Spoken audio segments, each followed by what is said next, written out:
1200 টকাত ঘৰ চলে নেকি? আমি তেলেংগানাত 2500 টকা দিওঁ, আমি কৰ্ণাটকাত 2500 টকা দিওঁ, আৰু অসমতো আমি সিদ্ধান্ত লৈছোঁ যিদিনাখন 2026 চনৰ মে' মাহত কংগ্ৰেছ চৰকাৰ হ'ব 100 দিনৰ ভিতৰত আমি অসমৰ প্ৰত্যেকগৰাকী সাধাৰণ মহিলাক বেংকৰ একাউণ্টত 9 লক্ষ্মী নামেৰে প্ৰত্যেক মাহৰ 9 তাৰিখে আমি 2500 টকাকৈ দিম। এয়া আমাৰ কংগ্ৰেছ দলৰ সংকল্প। আজি আমি যিবিলাক কথাৰ কাৰণে বিজেপিক ভোট দিছিলোঁ, বিজেপি আহিলে বিদেশী যাব, নিবনুৱা সমস্যা নাইকিয়া হ'ব, বানপানী নাইকিয়া হ'ব, ব্ৰহ্মপুত্ৰত 2 পাৰ এক্সপ্ৰেছ হাইৱে হ'ব। আজি ৰহা সমষ্টিৰ মানুহৰ আটাইতকৈ ডাঙৰ সমস্যাটো কি? বাৰিষা 3 মাহ 4 মাহ আমি বানপানীৰ কবলত মৰু জীউকৈ জীয়াই থাকিব লাগে। বতৰে বিচাৰিলে আমাৰ খেতি হয়, বতৰে বিচাৰিলে আমাৰ খেতি নহয়। আজি বিজেপিৰ 10 বছৰীয়া শাসনকালত আমাৰ কোনটো সমস্যাৰ সমাধান হ'ল? কেৱল এজন ব্যক্তিক সুৰক্ষা দিবৰ কাৰণে, কেৱল এজন মানুহৰ সুবিধাৰ কাৰণে বিজেপিয়ে দিছপুৰত চৰকাৰ বনাইছিল নেকি? ৰাইজে কথাবিলাক আপোনালোকে চিন্তা কৰিব। আৰু মই আগতীয়াকৈ যাম যদি মই আপোনালোকক অনুৰোধ কৰিছোঁ যে বৰদলৈ ডাঙৰীয়াই দীঘলীয়াকৈ আমাৰ দলৰ সম্পৰ্কত গোটেই কথাবিলাক ক'ব।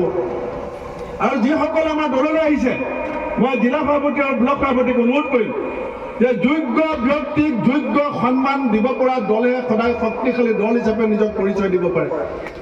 যাৰ যি যোগ্যতা আছে, এদিন ময়ো দললৈ নতুনকৈ আহিছিলোঁ, দলে মোক কাম কৰাৰ সুযোগ দিছিলে। এদিন বৰদলৈ ডাঙৰীয়া দললৈ নতুনকৈ আহিছিল, দলে কাম কৰাৰ সুযোগ দিছিলে।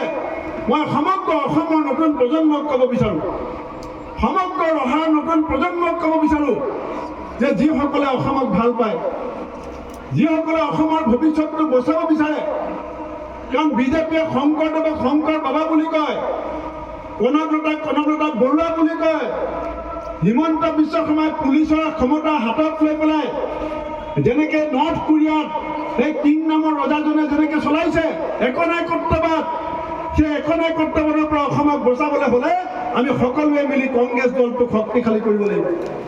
আৰু আমাৰ মঞ্চত ধৰি থকা আমাৰ নেতাসকলৰো আমাৰ দায়িত্ব আছে যে আমাৰ দলক শক্তিশালী কৰিবৰ কাৰণে যিসকল নতুনকৈ আগবাঢ়ি আহিব তেওঁলোকক আমি আমাৰ বুকুৰ মাজত জেগা দিব লাগিব, আমি তেওঁলোকক সন্মান দিব লাগিব, মৰম কৰিব লাগিব।